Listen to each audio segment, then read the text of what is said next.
Selamat datang di channel Artikel View. Dukung channel ini dengan cara like, komen, dan subscribe. Jangan lewati iklannya ya bosku, agar kami semakin semangat. Terima kasih.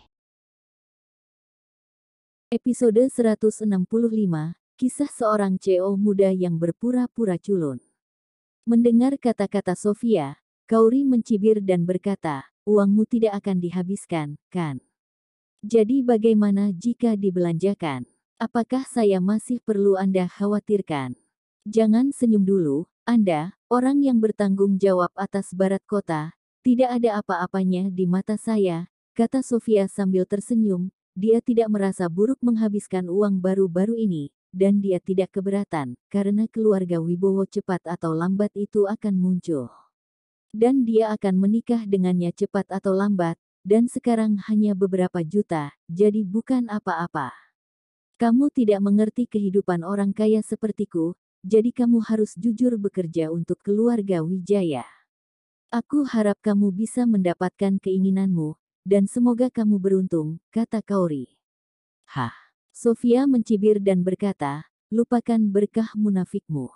Aku tahu kamu sangat iri padaku, jadi mengapa menyembunyikannya? Siapapun yang memiliki kebijaksanaan dapat melihatnya, memakai begitu banyak merek terkenal," kata Kauri. Melihat bahwa pakaian Kauri lembut, dan dia juga menunjukkan ekspresi iri pada dirinya sendiri, Sofia menjadi lebih puas diri, dan dengan sengaja mengulurkan tangannya dan menunjukkan gelang emas, berkata, "Meskipun gelang itu tidak bernilai beberapa dolar, itu dikirim dari keluarga kaya. Artinya, ini berbeda. Jangan khawatir, jika Anda tidak bisa memakai merek terkenal di masa depan, Anda bisa datang ke rumah saya untuk mengambil yang tidak saya inginkan, meskipun saya memakainya. Kebaikan Anda dihargai oleh saya." Hari keluarga juga merupakan pesta makan malam. Setelah tidak ada wanita tua, rasa pesta makan malam menjadi lebih berbeda. Selain Sofia yang pamer, ada juga Andika yang berbicara tentang perkembangan masa depan keluarga di Asok, dan juga mengatakan bahwa di masa depan, Sofia itu akan membuat keluarga Wibowo berinvestasi di keluarga Wijaya, tetapi itu akan membuat sekelompok kerabat bahagia. Semakin banyak keluarga Wijaya berkembang, semakin banyak manfaat yang bisa mereka dapatkan, jadi kerabat ini tidak hanya menjilat Andika, tetapi juga menjilat Sofia. Adapun Kauri, orang yang tidak disukai yang bertanggung jawab atas proyek LKK Technoscience, mereka benar-benar dianggap transparan oleh mereka. Orang-orang itu sama. Saat waktu makan siang, sekelompok orang datang ke villa. Wanita yang berjalan di tengah memiliki temperamen yang dingin. Meskipun semua orang tidak mengenal satu sama lain, keluarga Wijaya telah bertemu dengan orang di sebelahnya. Itu dia di awal, dan dia muncul dengan mas kawin yang patut ditiru. Keluarga Wijaya panas. Dia muncul lagi hari ini, mungkinkah keluarga Wibowo akhirnya datang? Melihat temperamen bangsawan wanita ini, dia pasti berasal dari keluarga terkenal. Bisakah dikatakan bahwa dia adalah tetua dari keluarga Wibowo? Semangat, Sofia tanpa sadar mengeluarkan cermin riasnya dan melihat dirinya sendiri. Wanita ini sangat mungkin menjadi calon ibu mertua, dia harus membuat kesan yang baik. "Permisi, siapa kamu?" Sebagai kepala keluarga Wijaya, Andika berdiri dan bertanya dengan tenang. Orang yang datang secara alami adalah Rosa. Setelah mendengar kata-kata Andika, dia berkata dengan ringan, "Kamu tidak perlu tahu siapa aku, kamu hanya perlu tahu bahwa hadiah pertunangan dikirim olehku." Meskipun Andika menebaknya, ketika Rosa mengucapkan kata-kata ini, dia tidak bisa menahan diri untuk tidak tersentuh. Setelah menunggu begitu lama, keluarga Wibowo akhirnya muncul. Jika Sofia bisa menikah dengan keluarga Wibowo, dia bisa membiarkan keluarga Wibowo pergi lebih awal. Berinvestasi dalam keluarga Wijaya, selama ada investasi seperti itu dari keluarga kaya, dia dapat mengabaikan proyek LKK Technoscience. Pada saat itu, posisi Kauri dalam keluarga Wijaya tidak berarti, dia dapat menendangnya jika dia mau. "Silakan duduk, silakan duduk," Andika berkata dengan tergesa-gesa. Sofia tidak sabar untuk memperkenalkan dirinya. Dia berkata kepada Rosa, "Aku Sofia, apakah kamu calon ibu mertuaku?"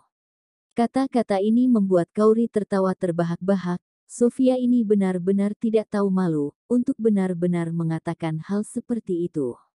Bagaimana dia bisa begitu yakin bahwa mahar diberikan kepadanya, dan dia panggil mertua kepada Rosa, itu benar-benar membuat orang tertawa terbahak-bahak.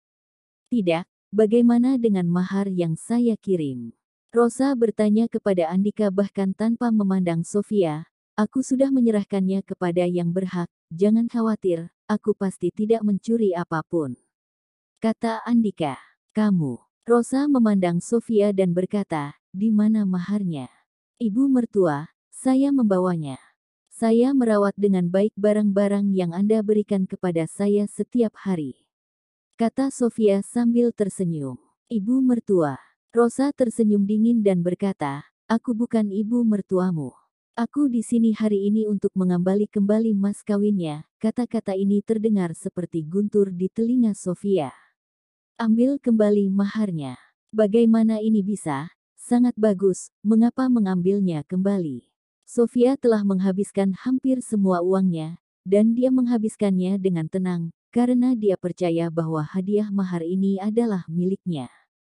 Selama periode waktu ini, dia telah mengalami kehidupan seorang tiran lokal. Sekarang biarkan dia mengeluarkannya, di mana dia bisa mendapatkannya. "Ibu mertua, berhenti bercanda denganku. Meskipun aku tidak tahu siapa putramu, aku pasti bersedia menikah dengannya," kata Sofia. "Kamu bersedia menikah dengannya, tetapi dia memandang rendah kamu. Bagaimana kamu bisa menjadi penggemar vulgar mata anakku?" Rosa berkata ringan. Tubuh Sofia bergetar, jatuh langsung ke tanah. Selama periode waktu ini, dia memimpikannya mimpi musim semi dan musim gugur setiap hari, bermimpi menikah dengan keluarga kaya, bermimpi memiliki kehidupan mewah, dan bahkan berpikir bahwa setelah menikah dengan keluarga Wibowo, bahkan peralatan makan dan sumpit harus akan bertatahkan berlian. Dan mimpi indah ini hancur seperti gelembung dalam sekejap. "Apakah ada kesalahpahaman di sini?" Andika bertanya dengan bingung, bagaimana dia bisa tiba-tiba menarik mahar. "Apakah ada kesalahpahaman? Mas kawin awalnya tidak ditujukan untuknya. Bagaimana mungkin itu salah paham? Hanya saja kamu terlalu banyak berpikir," kata Rosa. Tapi hadiah pertunangan juga untuk keluarga Wijaya, bukan untuk Sofia, juga siapa?" Andika berkata dengan takjub, "Generasi muda dalam keluarga. Sofia adalah yang paling cantik." Jika putranya bahkan memandang rendah Sofia, kecil kemungkinannya dia meremehkan orang lain. "Kamu hanya perlu mengetahui bahwa saya ingin mendapatkan kembali mas kawin, dan yang harus Anda lakukan adalah membayar kembali, selebihnya, apakah Anda berhak bertanya?" Rosa berkata dengan agresif. Andika menggertakkan giginya, meskipun dia tahu bahwa pihak lain sangat kuat, tetapi keluarga Wijaya bukanlah kesemek lembut yang bisa ditangani siapapun, belum lagi hadiah pertunangan. Bagaimana mereka mengambilnya kembali? Tanpa alasan. "Anda harus memberi saya penjelasan," kata Andika. "Jelaskan." Rosa tersenyum menghina dan berkata, "Siapa kamu, dan apakah kamu ingin aku menjelaskannya kepadamu?" Wajah Andika tenggelam. Dia sekarang adalah ketua keluarga Wijaya, jadi bagaimana dia bisa dihina seperti ini? Kerabat lain dari keluarga Wijaya juga sangat sedih ketika mereka mendengar ini. Membuat Andika kehilangan muka berarti membuat seluruh keluarga Wijaya kehilangan muka. "Hal macam apa kamu datang ke keluarga kami untuk memamerkan kekuatanmu?" Petik 2. Pergi dan tanyakan tentang keluarga Wijaya, kami bukan vegetarian. Jangan berpikir bahwa memiliki sedikit uang yang bau itu bagus. Ini Bandung, bukan wilayahmu. Sekelompok kerabat marah dan menatap Rosa dengan marah. Rosa adalah menantu dari keluarga Wijaya. Dalam menghadapi situasi ini, dia tidak hanya tidak lemah, tetapi dia memancarkan momentum yang lebih kuat. Apa adalah orang yang superior? Aura pura-pura Andika benar-benar berbeda dari Rosa. "Maksudmu, Tidakkah kamu berencana untuk mengembalikan mas kawin kepadaku? Kata Rosa ringan. Beri aku alasan untuk memuaskanku, bukan karena aku tidak bisa memberimu uang ini. Keluarga saya tidak menganggapnya serius. Kata Andika. Aku akan membuatmu sangat puas. Setelah Rosa selesai berbicara, dia mengeluarkan telepon. Dalam waktu kurang dari setengah jam, saudara-saudara keluarga Nicholas semua pergi ke villa keluarga Wijaya. Melihat ini, Andika berkeringat dingin untuk sementara waktu. Wanita abadi macam apa ini? Dan panggilan telepon benar-benar memanggil semua orang Nicholas. Ini adalah lelucon sialan. Kerabat yang meneriaki Rosa barusan menundukkan kepala ketakutan dan bahkan tidak berani bernapas. Mereka pikir mereka dapat menekan Rosa dengan mengandalkan Bandung di sini, tetapi mereka tidak mengharapkan panggilan teleponnya untuk langsung memanggil orang paling kuat di Bandung.